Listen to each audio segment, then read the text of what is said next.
Simple recipes with Gauri recipe ओळखून बक्षीस जिंकणे भाग 7 मध्ये सगळ्यांचे मनापासून स्वागत. तर आज आपण पटकन सुरुवात करूयात रेसिपीला. इथे मी 4.5 वाट्या पाणी गरम करायला ठेवत आहे. त्यामध्ये मी 1 वाटी गूळ घेतलेला आहे. गूळ आपल्याला पाण्यामध्ये पूर्ण विरघळवून घ्यायचं आहे. तिथपर्यंतच आपल्याला ते पाणी उकळून घ्यायचं आहे. एकदा गूळ विरघळला की गॅस बंद करून घ्यायचा आहे. गुळाचा पाक वगैरे आपल्याला करायचं नाहीये. आता हे पातेलं मी दुसऱ्या गॅसवर शिफ्ट करते आणि इथे एक कढई गरम करून यामध्ये 2 चमचे तूप घेत आहे. आणि आता आपल्याला यामध्ये रवा भाजून घ्यायचा आहे. तर त्यासाठी मी इथे 2 वाटी रवा घेतलेला आहे. साधा रवा आहे ज्याचा आपण शिरा बनवतो. बारीक रवा वगैरे घेतलेला नाहीये. आता हा रवा आपल्याला मंद आचेवरती रंग न बदलून देता छान खरपूस भाजून घ्यायचा आहे. आता जे पहिल्यांदा हा एपिसोड बघत आहेत त्यांच्यासाठी मी सांगते की बक्षीस तुम्हाला कसं जिंकायचं आहे ते. तर व्हिडिओला सुरुवात केल्यापासून ते रेसिपी फायनल होईपर्यंत तुम्हाला जिथे कुठे वाटेल की तुम्ही रेसिपीचं नाव ओळखलं आहे त्या क्षणी तुम्हाला लगेच कमेंट करून रेसिपीचं नाव सांगायचं आहे. सगळ्यात पहिले जे 2 योग्य बरोबर रेसिपीचं नाव सांगणारे असतील त्यांच्या कमेंटना मी रिप्लाय करणार आहे. मग त्या दोघांनी मला गौरी किनरे या इन्स्टाच्या पेजवरती त्यांचं संपूर्ण नाव, पत्ता, पिनकोड सकट पाठवायचा आहे, जेणेकरून त्यांचं गिफ्ट त्यांच्यापर्यंत पोहोचवलं जाईल. तर बोलता बोलता हा रवा तुम्ही बघू शकताय छान असा भाजून झालेला आहे. मंद गॅसवरच आपल्याला रवा भाजायचा आहे म्हणजे तो छान खरपूस भाजला जातो. जर रवा भाजण्यासाठी तुम्ही गॅस फास्ट ठेवलात आणि घाई केलीत तर रवा करपला जातो आणि पदार्थाला करपट वास येऊ शकतो. आता यामध्ये जे पाणी गुळाचं आपण करून घेतलं आहे ते सुद्धा गरम आहे. थोडं थोडं करून रव्यामध्ये ते पूर्ण ओतायचं आहे. गॅसची फ्लेम बंद करून घेतलेली आहे आणि अगदी थोडं थोडं एका वेळेला असं पाणी घालत आहे. संपूर्ण पाणी एकदाच घालू नका, नाहीतर रवा अंगावर उडून हात भाजू शकतो. शिवाय त्याच्या गुठळ्या सुद्धा होऊ शकतात. तर एका हाताने ढवळत दुसऱ्या हाताने तुम्ही पाणी ओतलत तरी सुद्धा चालणार आहे. आता सोबतच यामध्ये मी 2 चमचे वेलची पूड घातलेली आहे आणि थोड्या केशरच्या काड्या घालते. त्याने सुगंध सुद्धा खूप छान येईल आणि एक हलका असा केशरी रंग सुद्धा येईल. तर हे छान आपण सगळं मिक्स करून घेणार आहोत.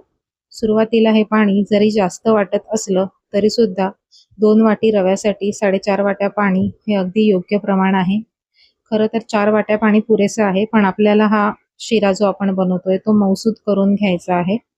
त्यासाठी मी इथे 4.5 वाट्या पाणी वापरलं आहे.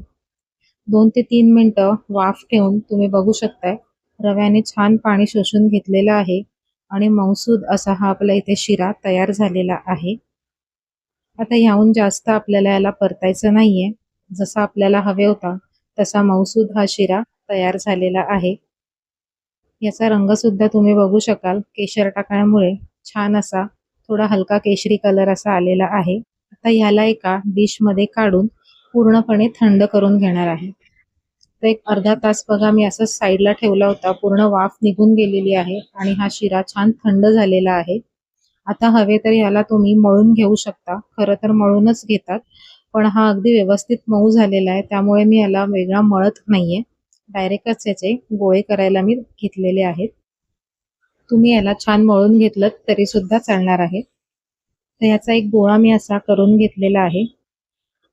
सोबतच आता मी इथे कणकेचा गोळा घेतलेला आहे. तो शिऱ्याच्या गोळ्यापेक्षा थोडा छोटा किंवा अगदी बरोबरीने घेतलात तरी सुद्धा चालेल. जर सुरुवातीलाच तुम्ही करताय, कधी केली नसेल तर अगदीच तुम्ही शिऱ्या जेवढाच कणकेचा गोळा घेतलात तरी चालणार आहे.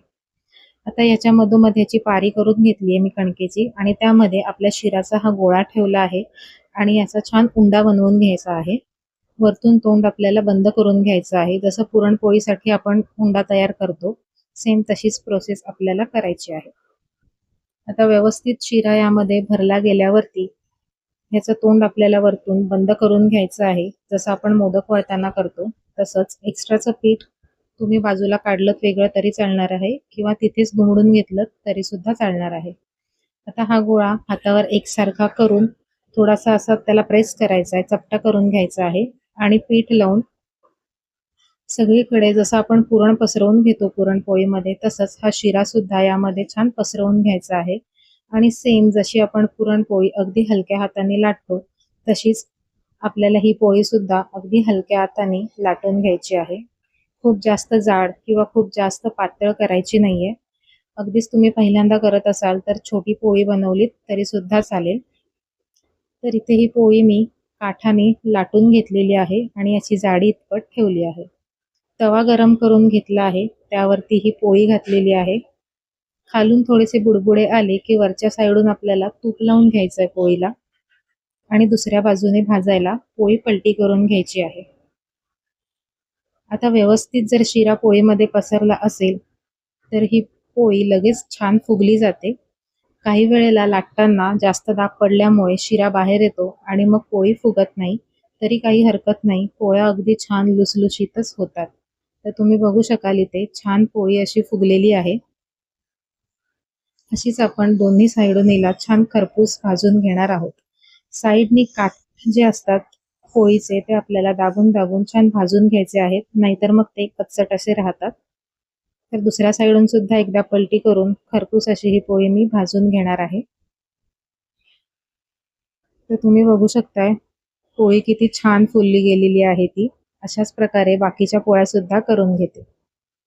तर इथे आपल्या शिरा पोळी तयार झालेली आहेत, ज्याला सांज्याची पोळी सुद्धा म्हटली जाते, तर काही ठिकाणी शिरा पोळी असेही म्हणतात.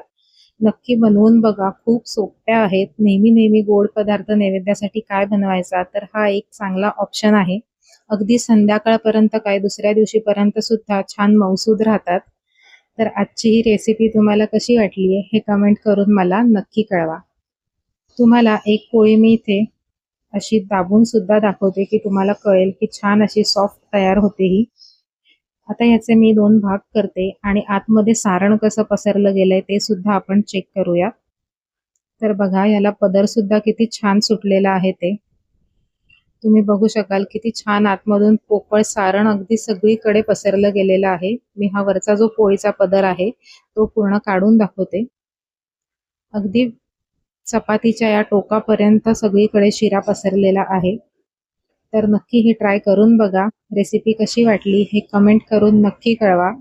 आवडली असेल तर लाईक करा, मित्रपरिवारासोबत शेअर करा आणि अशाच सिंपल आणि सोप्या रेसिपीज बघून बक्षीस जिंकण्यासाठी सिंपल रेसिपीज विथ गौरी या चॅनलला सबस्क्राईब करून बेल आयकॉन सुद्धा प्रेस करा. पुन्हा भेटूया एका नवीन रेसिपी सोबत. नमस्कार.